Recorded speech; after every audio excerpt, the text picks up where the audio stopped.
Il lui donna le plan de tout ce qui lui avait été révélé par l'Esprit. 1 Chroniques 28:12. C'est par un écrit de sa main, dit David, que l'Éternel m'a donné intelligence de tout cela, de tous les ouvrages de ce modèle. 1 Chroniques 28:19.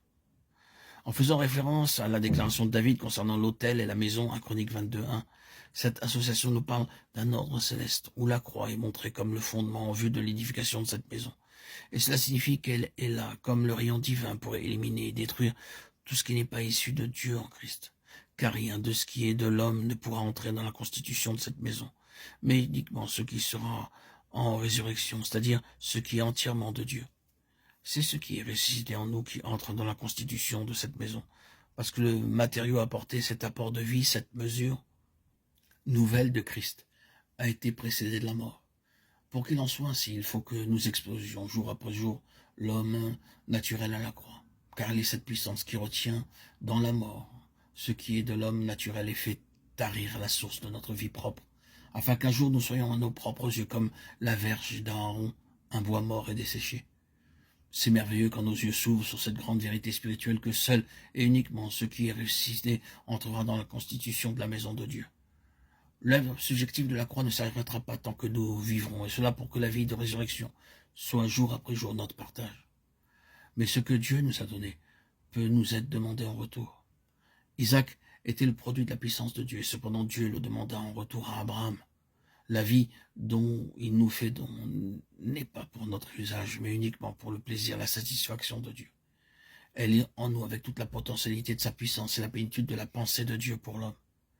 N'est-il pas juste que nous retirions de sa voix et que, une fois que nous nous retirons, nous lui laissons le soin d'accomplir en nous ce qui satisfait son cœur?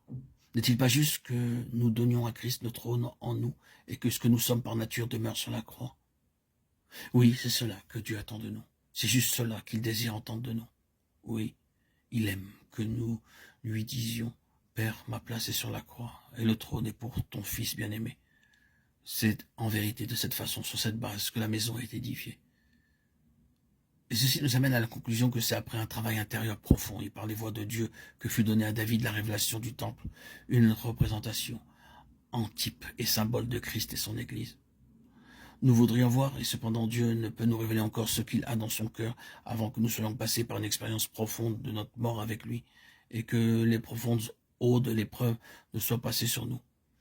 Alors seulement cette révélation de ce qu'est l'Église, le mystère de Christ, nous est donnée.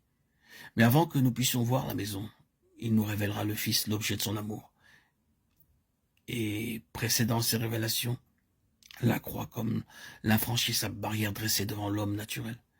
Dieu, par un travail méthodique, prépara David pour ce grand but, celui de recevoir cette révélation. Ce fut par un chemin difficile et douloureux et en dépit de ses défaillances que le Seigneur l'amena au but. Il le fera pour nous aussi, et bien que nous ne soyons pas appelés aux mêmes responsabilités ni aux mêmes rôles ou fonctions dans le corps, cependant Dieu désire que tous nous assumions notre part à notre place dans sa maison. Il sait et connaît les voies qu'il a choisies pour vous et moi. Il nous appartient de lui permettre de nous conduire en dépit de tout ce qui peut être devant nous. Lui le sait, et cela est bien suffisant.